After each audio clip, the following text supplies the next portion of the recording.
Elena's pale skin was smeared with dark red blood across her neck and left shoulder, yet there wasn't even the slightest expression of pain on her face. She stood there like a lifeless body. Claire, who was observing everything from a distance, was triggered by this. Why wasn't she shivering or crying in pain? Grinding her teeth, she looked at Elena with frustration. Claire stood up from her chair and grabbed Elena's chin. "Look, you and I both know that you are a criminal. It would be better for you to confess, because once my torture begins, it may not end until your death." There was no response from Elena. This was the end of the Major's patience. She glanced at one of the officers and nodded. Within seconds, a tub of cold water was placed in the corner of the room. Elena looked at it, and before she could understand anything, splash. She felt a sharp pain across her back. Before she could process it, splash. The same torture struck her again. Some of you may have guessed it already. She was being beaten with leather whips. Not by 1 or 2 officers, but by 3 at the same time. Every time the leather whip crashed onto Elena's back, she felt unbearable pain. She shut her eyes and tried her best to stay calm, but with every passing second, it became harder. At that moment, the desire to die felt easier than enduring the pain. Her skin began to tear. Barely a minute into the torture, her exposed back was covered with marks. She thought maybe it would stop now, or in a few seconds, but it didn't. Her control and patience finally broke. She could no longer endure it. She bowed her head, and a moan escaped her lips. Even that sound was not enough to express what she was feeling. She was still trying her best not to break, but her attempt to stay strong ended up bruising someone's ego. Enraged, Claire stood up from her chair and grabbed Elena by her hair. "Come on, speak up. What illegal businesses are you involved in?" There was no reply from Elena. Claire kicked her hard in the stomach, forcing her to stumble backward a few steps. Claire moved forward again, and before Elena could regain her balance, a punch landed straight across her face. She tilted to the right, but before she could fall, Claire grabbed her and punched her again. This time, Elena tasted blood. Claire then gripped her by the neck, dragged her forward, and mercilessly shoved her head into a tub filled with cold water. As the icy water touched Elena's fresh wounds, it burned intensely. She tried with all her remaining strength to pull her face out of the tub, but she failed miserably. Nearly 40 seconds passed, yet Claire still did not lift her head out of the water. "Ma'am, she'll die," one of the officers said. The very next second, Claire pulled Elena's head out of the tub and shoved her away. By then, Elena's vision had blurred. She waved her hands in the air, trying to find support, but failed and collapsed onto the floor. Drops of blood mixed with water fell onto the ground. Elena was coughing violently, moving her head from side to side in an attempt to clear her vision. She tried to wipe her eyes, but the chains restrained her hands, preventing them from reaching her face. Claire bent down to Elena's level and whispered into her ear. "This is just the trailer. I'm giving you one last chance. Confess your crime, and you might survive." Elena smirked and looked straight at Claire. Holding her gaze, she said, "If I survive, then who will protect you from me?" Claire glared at her and replied, "Never before has a prisoner shown such audacity after enduring all this. You're made of different soil, so your treatment will be different too." Claire looked at the officers and ordered them to leave. One by one, all the officers exited the cell, leaving only the Major and Elena behind. "Elena, do you like the colors red and purple?" Claire asked in an evil tone. There was no reply from Elena. "Haha, because now your entire skin is going to turn red and purple. Let's begin the game, darling." "You know, Elena, I used to be a black belt during my college days," Claire said while forcing Elena to stand. "But after college, I didn't get much time to improve my martial skills. Still, it seems God has sent you to help me practice." Claire smirked wickedly. Twisting her right leg, she took a half-turn and kicked Elena straight across the face.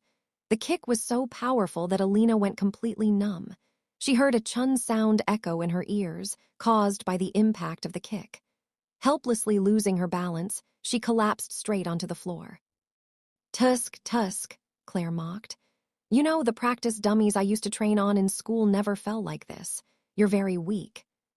Come on, let's play a game, she continued. I'll try my moves on you, and if you touch any of the 4 walls or fall to the floor, you'll be punished.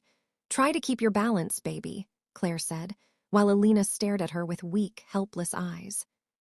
Get up, Claire ordered. Elena placed her palms against the wall and tried her best to stand, but she didn't even have enough strength left to lift herself. Claire grabbed one of the chains cuffed to Elena's hand and yanked it. With a sudden jerk, Elena was forced to stand, stumbling forward without balance. Claire kicked her again, this time straight in the chest. A large red mark appeared on Elena's pale skin. Somehow, she managed to remain standing. Claire looked at her and smirked. She ran toward Elena, clenched her fist, punched her in the stomach, then her jaw, and then jumped into the air and kicked her with all her strength. Elena crashed into the right wall, badly injuring her right shoulder. Blood began to flow from both her nostrils. Elena tightly shut her eyes as a fresh stream of tears escaped them. With her trembling left hand, she somehow held her right shoulder and winced in pain. Ugh. She rested her head against the wall and curled her entire body inward. Her face kept moving from left to right while her whole body trembled. It seemed as though the muscles or even the bone in her right shoulder had been badly injured. Claire, who was watching her, had a calm and almost peaceful expression on her face. Just then, an officer entered the room carrying a tray filled with various personal care items. The moment Claire noticed her, she immediately signaled her to stop. "Hello, madam, where are you going?" Claire said sarcastically. The officer looked at her and mumbled, "Ma'am, these items are supposed to be kept in the washroom as per orders." Claire glanced at the tray, which contained different soaps, face washes, moisturizers, perfumes, and other personal care products. "Oh wow, are all these for Elena?" Claire asked. The officer nodded in response. "Oh, I see. That's nice. So how many more days is Elena planning to stay on this little hotel tour of hers?" Claire said, glaring at the officer. "Take all of this back, and just keep a packet of detergent in the washroom. If clothes can be washed with it, then everything else can be washed too, right, Elena?" she said, looking toward her. But Elena was still writhing in pain. "Oh, sorry, you're busy. I forgot," Claire said mockingly. Turning back to the officer, she continued, "Just leave 1 toothpaste and a toothbrush. That's more than enough. Now keep them and get out quickly." The officer obeyed the Major General's orders and left. Claire walked toward Elena and bent down near her, whispering, Tusk, Elena, is it hurting too much? Confess now, and I'll take you to the hospital immediately." Still, Elena didn't utter a single word. Anyway, you broke the rules of the game, Elena. You touched the wall, and now it's time for punishment. This punishment will surely knock some sense into you. It's already evening, we're leaving now. Bye." With that, Claire left the cell, leaving behind a helpless Elena crying in pain. The cell was not very large. It had an attached washroom, but there was no door. Inside the washroom, there was only a toilet seat and a tap, along with a packet of detergent and a toothbrush and toothpaste set that had been placed there recently. The walls of both the cell and the washroom were painted completely black. There was no window or opening through which sunlight could enter. A large light fixed to the ceiling was the only source of illumination in the cell. Elena was still writhing in pain when one of the officers entered and freed her from the chains. The officer placed a plate of plain white rice in front of her and said, "If possible, please eat this quickly, because after this you may not get a chance to eat." Saying this, she left. Elena glanced at the plate but ignored it, as her entire focus was on the intense pain in her injured shoulder. Meanwhile, outside the cell, Claire called the officers and ordered them to switch off the lights after 10 minutes and turn them back on only after 12 long hours. The officers were shocked to hear this. "Ma'am, this is wrong. We have already tortured her enough. After that, keeping her in solitary confinement and now subjecting her to psychological torture. This is not right, ma'am. She could die, and even if she doesn't, she will surely lose her sanity. The government does not permit this." one of the officers tried to reason with Claire.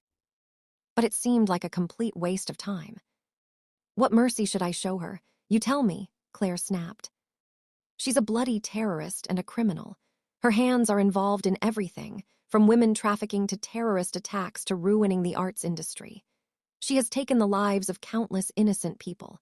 I don't think she ever showed mercy to anyone, so there is no question of showing mercy to her now.